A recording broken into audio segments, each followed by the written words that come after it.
Welcome to Curious DK. We had a question come in on Nostr, and I wanted to address it here. And the question is, what's going to happen once all 21 million Bitcoin are mined? This is a good question. This user, Dev Null, says he's 3 months into the rabbit hole, and he's just getting acquainted with all of this. So it's a good question that might be able to help clarify for some people who are just learning about Bitcoin.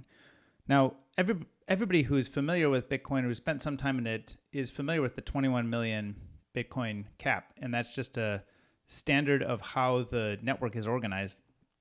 The supply of Bitcoins is never going to exceed 21 million. But people might not be familiar with the schedule through which the mining happens. And so to get more clarity on that, I thought I'd pull up a chart that explains that. This is the Bitcoin mining reward and supply over the years. And you can see in the green line here, the supply is constantly growing, but it grew a lot faster at the beginning, and then it grows a little bit slower and a little bit slower. And it takes you to the point right here today where much of the Bitcoin that will ever be mined has already been mined. And you can see that the block rewards are these red line, and that has been decreasing steadily. And so we both have all of the Bitcoin are being mined, and the reward for any given epoch of mining is decreasing.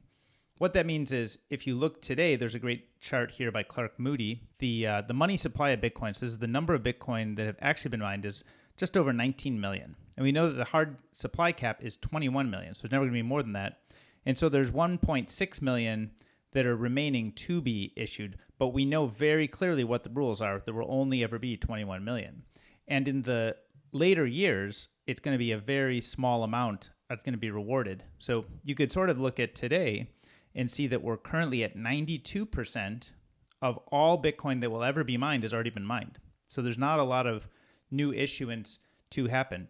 But the important thing is the rules are set and fixed. So to answer your question, what's going to happen, I would actually look at what is happening. And the things that are happening today are very similar to what will happen once the final one is mined, because there's not going to be a lot of changes that are specific to the number of Bitcoin that are mined or available. Try to understand the technology separate from the money. And the reason I advise thinking about it this way is because money is such an emotional topic. And if you look at the picture of this woman, looks like she just got a lot of money and she seems very happy and excited about that. And if you look at this picture, this couple looks like they're paying their bills. Maybe they're on the phone with their bank, and they look very stressed about money. And probably they can't afford their bills, or they had a bill that was bigger than they expected.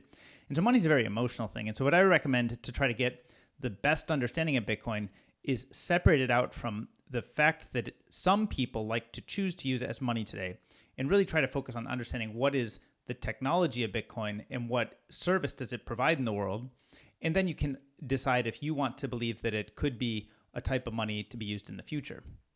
If you're enjoying this content, I'd like to suggest that you subscribe to the channel here. We talk a lot about Nostr, Bitcoin, and other freedom technologies, and that'll help share this message broader with the world. So let's talk about what Bitcoin is. Bitcoin's really just an accounting ledger. Now, it's kind of unemotional. You saw that woman was really happy, that couple was really stressed, but in Bitcoin, Bitcoin is not stressed. Bitcoin itself is just an accounting ledger. And so what is an accounting ledger? Well, you can see here there's a set of income credits and a set of expenses or debits, and you just are putting in a date and putting in the details of that and tracking what came in, what went out. And that remains a balance. And that's all that it is. Now, it's a special kind of ledger. We've never had a ledger that's not controlled by any given party. The only way to participate in the network is to play by the rules that Satoshi defined many, many years ago. Now, to reinforce this idea of the ledger, we could look at what's called a block explorer. This is a block explorer made by a company called Blockstream. And you can see here the latest blocks. These are actual blocks that are mined in Bitcoin. And this was one that was just mined. I'm looking at my computer clock. This was mined about 5 minutes ago. And if we click on the height, we can see some of the details about that block that was mined. And each block contains a lot of transactions. So let's look at the transactions. Here's a bunch of the transactions. You can see credits and debits, just like we saw in the accounting ledger. This is all that Bitcoin is. You see, there's no reference to number of US dollars or anything like that, because Bitcoin is just its own ledger. It's a track of how many Bitcoin are controlled by which addresses. An address is like an account, and each account can have some Bitcoin, and those Bitcoin can be sent to other accounts. But that's all it knows. It doesn't know there to be a specific interchange or value with US dollars. It's just a messaging network. It's a messaging protocol. So in a sense, it's unemotional. I find it unemotional, but also very interesting because of the properties that it has of how it's able to help the world coordinate on a ledger without anybody who controls that ledger. In the past, any database or ledger is controlled by some party. This one is controlled by nobody. So then, again, DevNull is asking what factors are going to make the Bitcoin price fluctuate then, meaning once all 21 million Bitcoin are mined. And the same factors that have always been at play are going to continue to be at play. And so the price won't necessarily go up all of a sudden or down all of a sudden, but once all 21 million Bitcoin are mined, Bitcoin will still behave similar to how it does today, but many years into the future, maybe it has less volatility. It seems likely that would be the case. The volatility has been continually going down. But the factors that will make the Bitcoin price fluctuate are going to be the same ones that happen today, which is when you think about price fluctuation, you're talking about price with respect to some other asset. Asset he may have in mind is the US dollar or some other currency, or maybe there's a piece of real estate he has in mind. But the Bitcoin price fluctuates relative to something else. So let's talk about the US dollar.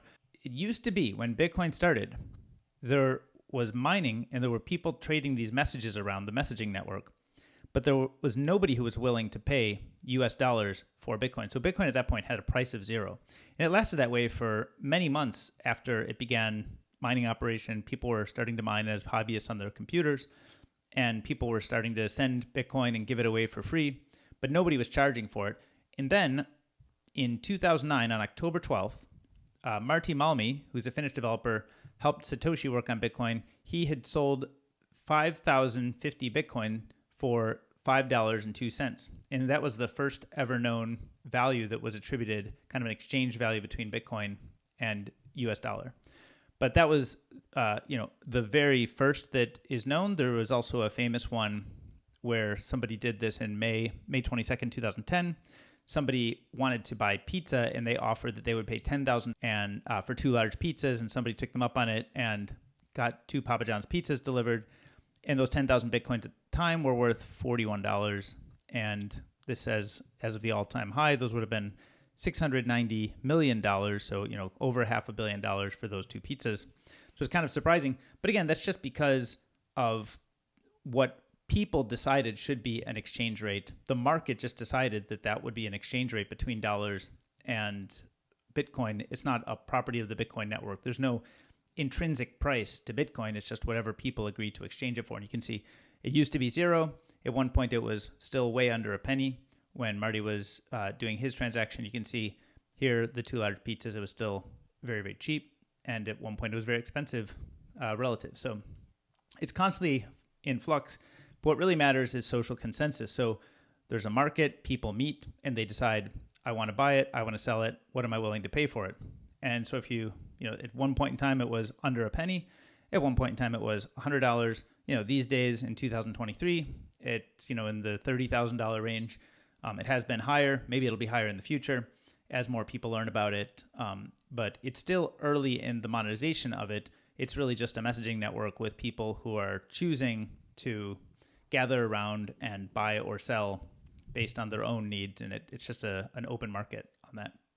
Other factors that are going to be constantly increasing the exchange rate or people's desire, the demand side of it, is when countries, so like El Salvador in 2021 became the first place to adopt Bitcoin as legal tender. So you could use it just like a regular currency in El Salvador. And then recently, I think it was just last week, in fact, this is May 1st, 2023, Bhutan has been mining Bitcoin with hydropower since the Bitcoin price was $5,000. And Bhutan is bullish on Bitcoin. The country of less than 800,000 people leverages green energy to power its Bitcoin mining operations. And so as more people get interested in Bitcoin and more people choose to participate and learn about the properties that it has that make it attractive to own, more people will buy it. And presumably that excess demand will cause the price of Bitcoin relative to fiat currency or real estate will go up. Now, I mentioned that Bitcoin is just a messaging network. It's not itself money, but it has a bunch of properties that a good money would have. So if you talk to people who study money, you would notice that there are several functions that money should provide and several properties it would have. And these properties are fungible, durable, divisible, portable, acceptable, and scarce. Now, among these, scarcity is the one that Bitcoin is uniquely great at, and that it is 21 million supply cap. There will never be any more. And so it is the only thing in the universe that's known to be scarce. Even things like diamonds or gold, which are somewhat rare, are not supply capped in the way that Bitcoin is, where it's certainly scarce. There's just never going to be more than 21 million. And Bitcoin is really good at these top four ones: the fungibility, durability, divisibility, and portability. So it's fungible. You can, one Bitcoin versus another, you're sort of interchangeable. You don't care which one you have. It's very durable. So unlike, paper currencies where you pass it around 100 times, it might get ripped up. Bitcoin doesn't get ripped up. It's just information. It's just, a network of electronic data. It's divisible. Each Bitcoin has 100 million subunits called Satoshis. So it's actually very divisible, and it's portable. You could carry, $1 worth of Bitcoin or $1 billion worth of Bitcoin, in a brain wallet. You can cross a border. It doesn't matter. It's very portable. Now, acceptable is the one that Bitcoin, I would give it like a C- right now. I think, Bitcoin gets a A++ at scarcity, unlike anything else on the planet. Among these other four, I'd say it gets an A. In the acceptability, I'd say it gets a C-. So it's not yet accepted most places. I think many people are recognizing it as a type of money, but it's not yet that you can just walk into any store, bodega, grocery store, and buy groceries or exchange it for fuel or pay bills with it. But I think as more people learn about how good it is at these other properties, and specifically that it's really scarce, that more people will be interested to also begin accepting it. And there's nothing else with the scarcity property. So it seems like it has great properties of money, but acceptability is the one factor that I would say still needs a bunch of work. And it's happening more and more every day, but it's not there yet. Now, the good news is, because it's still early and not there, the price of Bitcoin is still relatively contained compared to what it will be once it's accepted by everybody in the world. So the good news is, if you're learning about this now, it's still early, and you can still buy it pretty cheap compared to what it would be if it were much more acceptable. And then the final question is, will the blockchain system consume as much energy at that time, meaning once all 21 million Bitcoin are mined? Now, the actual date when 21 million Bitcoin are mined is, more than 100 years in the future. There's a fairly well-understood supply schedule when the last ones will be mined.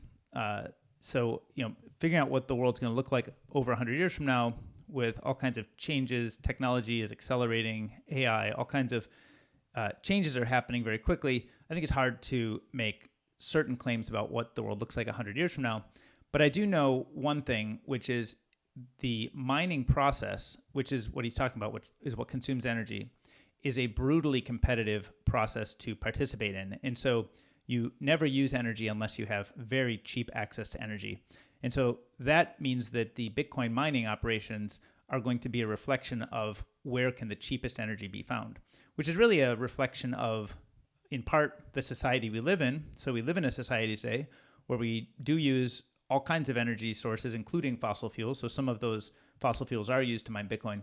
But there's a special property of Bitcoin, which is it does not have to be connected to a grid in order to be a useful consumer of energy. And so there's all kinds of places in the world that are not connected to a grid, or not likely to be connected to a grid soon. And those can be places where the energy otherwise has a value of zero. But if you attach a Bitcoin miner there, you can start to make money with it. You can see the beautiful hills, and you can see the power plant down there, and there's hydro river running through this. And so it means here you actually have very cheap access to energy, because the energy is otherwise stranded and it's going to be worth nothing. And so you can actually do, in the brutally competitive game of Bitcoin mining, you can actually mine. It's going to keep those green hills, and the nature is going to be preserved, and the local people will be able to gain value from the hydro resources that they live near. So I hope this clarified some of the question here around what's going to happen once all 21 million Bitcoin are mined. I'm excited to hear more questions that you might have about this. I'm also always making videos to help people learn more about Nostr and other freedom technologies. So if you have other questions, hit me up, tune in, and watch my follow-up videos if you want to learn more about Nostr, Bitcoin, and other freedom technologies. Thanks for watching.